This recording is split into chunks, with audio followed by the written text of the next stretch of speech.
Welcome to the Lion's Share podcast, where we break down today's most impactful research and bring fresh insights from the academic frontier straight to you. We're going to unpack the research that's really shaping global business strategy today, and we're looking at a pretty significant conceptual paper, Hewett and colleagues, 2022. It's titled Cross-Border Marketing Ecosystem Orchestration.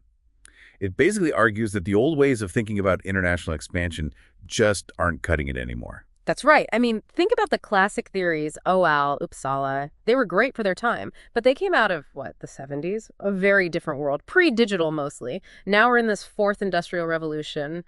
Hyperconnectivity, digital experiences are everything, and firms are just so much more interdependent. Right. The old models feel a bit, insufficient. They focus so much on the firm itself, on owning assets, on controlling things directly. Exactly. Firm-centered, internalization, ownership. That was the language. This paper flips that script. It says, success now hinges on understanding the marketing ecosystem, the ME, and mastering a new strategy, Marketing Ecosystem Orchestration, or MEO. So moving from firm-centered to ecosystem-centered, that's a big shift. It really is. And it's not just about forming a couple of partnerships. It's a whole strategic reorientation. And crucially, technology makes this possible now in ways it wasn't before. Standard APIs, cloud platforms, global comms, they let a central keystone firm guide and motivate partners without necessarily bidding them. Okay. So whether you're listening as a manager thinking about your next global move, or maybe you're a scholar digging into international strategy, our goal here is pretty clear. Let's unpack this MEO idea. What drives it? What are the real trade-offs involved? Let's start with the basics, get the definitions clear. What exactly is this marketing ecosystem, MEE? Okay. The paper defines it as, let me get the wording right, connected, interdependent, and co-evolving sets of actors, activities, and institutions enabling the marketing of an offering that has value for customers, clients, partners, and society at large. That sounds incredibly broad. Actors, activities, institutions. It is broad. That's the point. It's not just your suppliers and distributors. It includes, complementers, maybe even regulators, social media influencers, actors way outside your formal contracts. All right, so that's the ecosystem. Then what about the strategy Marketing Ecosystem Orchestration, MEO? MEO is when the firm trying to internationalize steps up and acts like a keystone. It actively coordinates the connections, both the formal and the informal ones, among all these independent players. And the goal isn't just grabbing value for the firm. It's about creating and co-creating value for the whole ecosystem. Okay, that distinction, formal and informal ties, plus the focus on shared benefit, that seems like the critical strategic pivot here. How does MEO really differ from, say, traditional marketing partnership formation? Yeah. MPF. That's been the go-to for ages. Yeah, MPF is the classic approach. Think joint ventures, exclusive licensing deals. It's usually high control. Formal contracts are key, often focused on sharing specific resources for maybe shorter-term gains, less flexible generally. So MPF is about tight control and specific goals. Right. MEO, on the other hand, deliberately includes those indirect, informal links. The orchestrator doesn't need direct hierarchical control over everyone. It's more about influencing, motivating, lifting the entire ecosystem's shared fate, as the paper puts it. And here's a key thing. In MEO, all the members still have residual control over their own assets. That really changes the game. Residual control. So everyone still kind of owns their piece. Doesn't that open the door to classic problems like free riding, or maybe one partner dropping the ball on quality, which then reflects badly on the orchestrator? Yeah. Why give up that control? That's the core trade-off, isn't it? You opt for MEO when what you need most is extreme flexibility and that deep local knowledge you just can't build or buy overnight. Yes, you sacrifice that direct hierarchical control, but what you gain is access to a much wider, more dynamic pool of local resources and capability. And the risk. How do you manage that? Well, the keystone firm has to be good at motivating partners. Often this involves leveraging technology, brand power. And ideally, the partners themselves see more value in the long-term success of the whole ecosystem, that shared fate idea, than in any short-term gain from cutting corners. It requires trust and alignment. That makes the keystone role sound incredibly challenging. Yeah. It's not just managing contracts, it's managing relationships, influence. The paper breaks MEO down into 3 specific sub-ecosystems that need orchestrating. Can you walk us through those? Sure. To really pull off MEO, the firm needs to coordinate across 3 key domains. First, supply chains and fulfillment networks. How does the offering actually get made, sourced locally, and delivered to the customer? Okay, the physical side. Second, marketing communications. How do you tailor the message? How do you get it out there through the right local channels, amplify it effectively? Think social media, local influencers, everything. The messaging and reach. And third, transactions and payments sub-ecosystems. How do people actually buy it? Pricing, payment methods, integrating with local digital wallets, maybe even dealing with local currency norms or digital currency trends. Got it. Supply, communication, and transaction. You need to orchestrate all three simultaneously for global success in this model. Gosh. Now, the paper uses Starbucks as a really great example to show the difference between MPF and MEO in action in places like Spain, Portugal, India. Starbucks went the traditional MPF route, right? That's right, classic MPF examples. In Spain and Portugal, they did a joint venture with Grupo VIPS. Basically, they plugged into VIPS's existing supply chain. In India, similar story, a JV with Tata. They relied heavily on Tata's distribution network and local market knowledge. These were formal contractual setups. Starbucks minimized its own capital outlay and essentially outsourced parts of the operation to establish local players. Okay, standard playbook. But then China happened. They entered back in 1999, and the strategy looks very different. It shifted towards MEO. Why? What was the breaking point in China? China was a completely different challenge. I mean, think about it. A market utterly dominated by tea culture, fragmented and critically, lacking the kind of sophisticated coffee supply chain infrastructure Starbucks usually relies on. Their core asset that Starbucks experienced wasn't just plug and play. It needed massive local adaptation. The key driver, according to the paper, was the high location boundedness of their firm's specific assets, LBFSA. Location boundedness, meaning their advantages couldn't just be easily transferred. They were stuck, in a way, to specific locations or needed heavy tweaking. Exactly. Their assets weren't generic. They needed significant resource recombination, basically mixing their assets with local ones.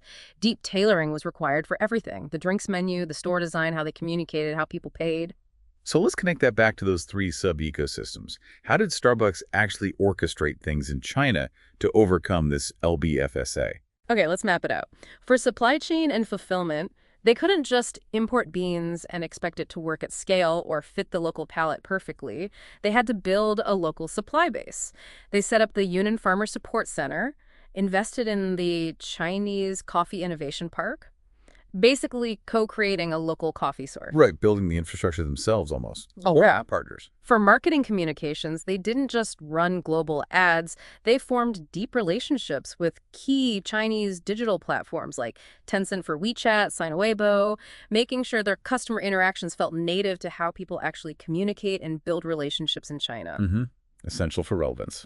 And then, really critical in China, transactions and payments. They integrated tightly with Alibaba and Alipay. Mobile payment isn't optional there, it's the default. Mm-hmm. And interestingly, the paper notes, they even navigated these sort of indirect relationships related to the evolution of digital currency with the People's Bank of China. That shows coordination way beyond a simple payment processor contract. Hold on, that last point. Coordinating with regulators like the PBOC on digital currency. That sounds less like informal orchestration and maybe more like traditional lobbying or high-level negotiation. Is that really MEO? How is coordinating with a central bank different from a formal partnership? That's a fair question. I think the difference is subtle but important. It's not about Starbucks trying to change PBOC policy through lobbying that might be more like influencing within an MPF context. It's more about Starbucks adapting its own systems and strategy to complement what the PBOC and the broader Chinese digital finance ecosystem were doing. They didn't control the PBOC, obviously. But by rapidly integrating Alipay, by preparing their back-end systems for China's unique digital payment landscape, they were actively coordinating their transaction piece to fit in and leverage what the paper calls non-generic complementarities. Non-generic complementarities, Yeah. Meaning unique strengths or assets held by other players in the ecosystem. Precisely. In this case, the massive state-influenced digital payment infrastructure was a complementarity Starbucks needed to tap into. The goal wasn't control, it was strategic alignment to create mutual value. They aligned with the system rather than trying to force the system to align with them. Okay, that distinction is crucial. It's about adapting to and coordinating with existing complex systems, not just trying to shape them directly. Right. So this deep local engagement, driven by LBFSA, really forced Starbucks into that orchestrator role. Now, to make this more general, the paper uses the Motivation Opportunity Ability, MOA, framework. a classic, to explain when MEO becomes the logical strategic choice. Let's break down MOA. Starting with motivation, what makes a firm actually want to take on this complex MEO role? The first factor is innovativeness of the business model. Right. If your whole business model is highly innovative, maybe disruptive, think Uber entering a city like Bogota with a very traditional taxi system that inherently pushes you towards MEO. Why? Because disruption isn't just about technology. It's about realigning how existing players, drivers, customers, even regulators interact. You can't just launch an app. You have to actively orchestrate that realignment. Makes sense. And closely related is the difference between a pipeline versus a platform business model. Yeah, this is a big one. Platform businesses, Uber, Airbnb, Amazon's marketplace, Alibaba, MEO is almost in their DNA. Their success depends entirely on network effects, both same-side and cross-side. They have to constantly cultivate and motivate external producers and consumers to join and participate actively. Orchestration isn't just a strategy, it's fundamental to the business model. Whereas a traditional pipeline firm, making and selling its own stuff. They have much less intrinsic motivation for MEO. They control the value chain internally, less need to orchestrate outsiders. Okay, and the third motivation driver takes us back to Starbucks in China. Location boundedness of FSAs. LBFSA. Exactly. If your key competitive advantages, your FSAs, are tightly bound to location or need significant local adaptation and mixing with local resources, MEO becomes highly motivated. Like Starbucks needing to essentially co-create a coffee culture and supply chain in China. When your assets don't travel well, as is, coordination with local players becomes necessary for survival, let alone success. All right, so that covers the motivation, the internal push towards MEO. But just because you're motivated doesn't mean you can do it. The market environment has to be right. What external opportunity factors need to be present for MEO to even be feasible? The paper highlights two main positive drivers here. First, high customer technological readiness, CTR.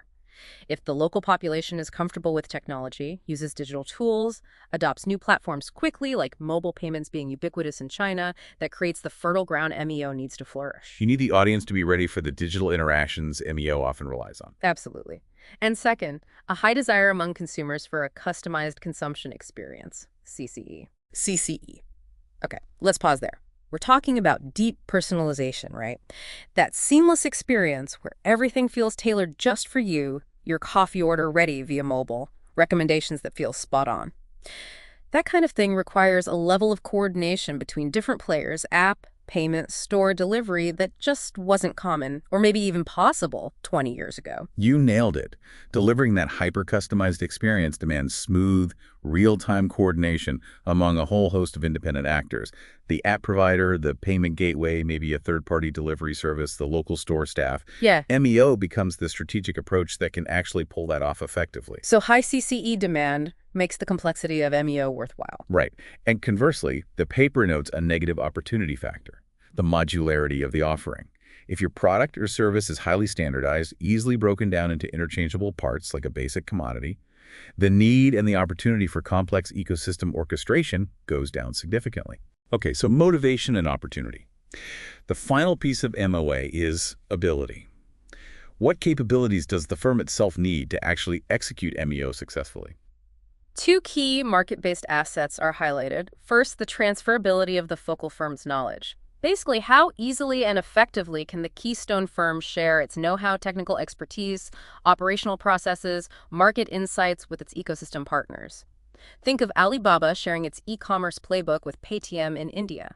That ability to transfer knowledge helps coordinate and uplift the local partner, making MEO more feasible. So being a good teacher, almost. In a way, yes. And second, a strong capability to leverage brand equity. A powerful, respected global brand like Starbucks had when entering China acts like a magnet. It makes it easier and cheaper to attract high-quality independent partners who want to be associated with the brand. It lowers the cost of coordination, essentially. So a strong brand gives you convening power. Exactly. It boosts your ability to orchestrate effectively. This MOA framework provides a solid structure, but life's rarely that simple. The paper adds another layer: contextual boundary conditions, factors that can strengthen or weaken the impact of those MOA drivers. Let's touch on three: ease of doing business, EDB, cultural distance, CD, and economic gap, EG. Right. These are moderators. They change the relationship between MOA and MEO adoption. EDB is probably the most straightforward. If a country has a high ease of doing business score, meaning fewer regulations, less red tape, it naturally makes it easier for innovative or disruptive business models to use MEO.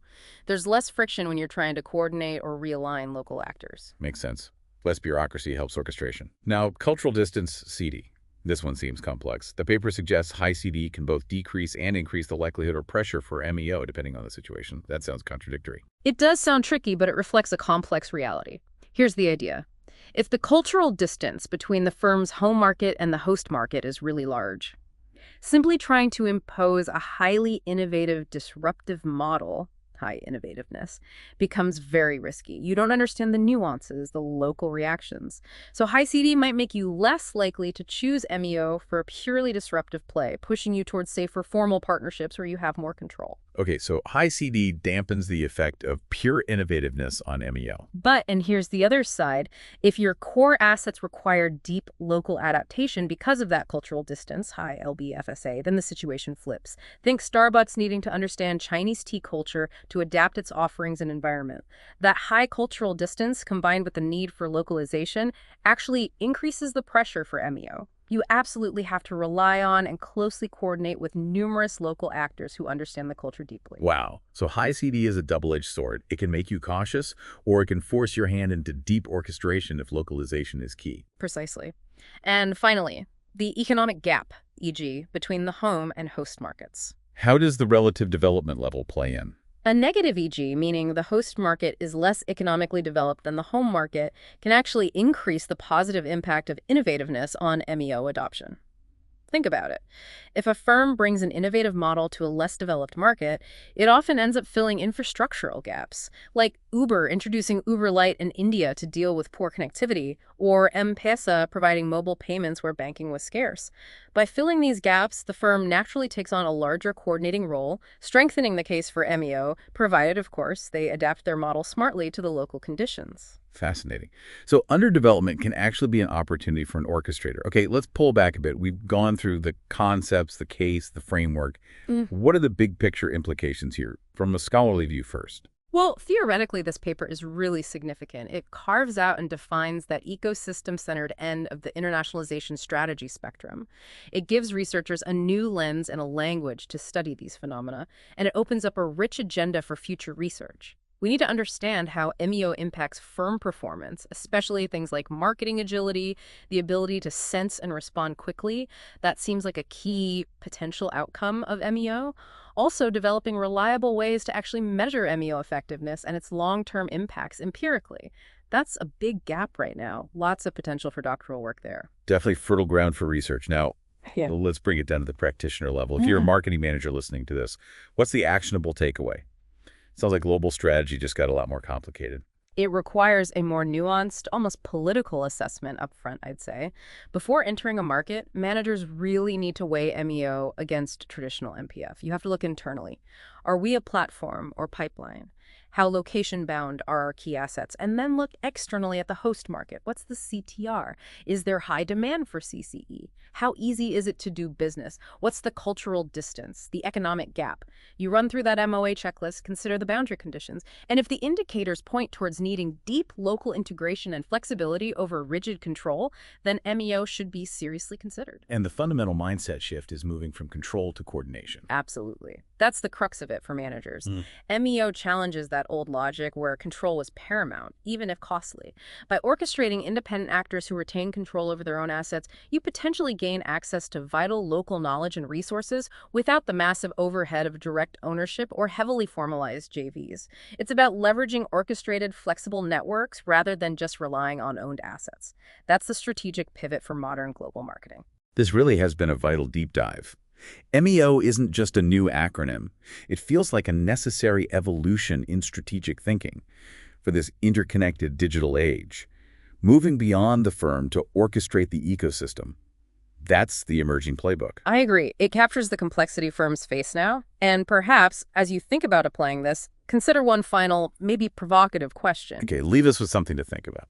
If MEO's power comes from coordinating these independent, often informal actors who keep control of their own assets, how does the keystone firm effectively manage the reputational risk? What happens if one of those informal partners messes up? How do you ensure quality, ethics, brand consistency across an ecosystem you don't fully control? That's the million-dollar question, isn't it?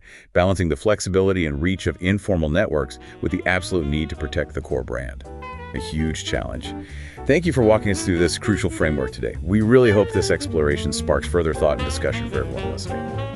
Thanks for tuning into the Lion's Share podcast. If you enjoyed today's discussion, share it with a friend and join us next time for more ideas worth talking about. We'll see you next time.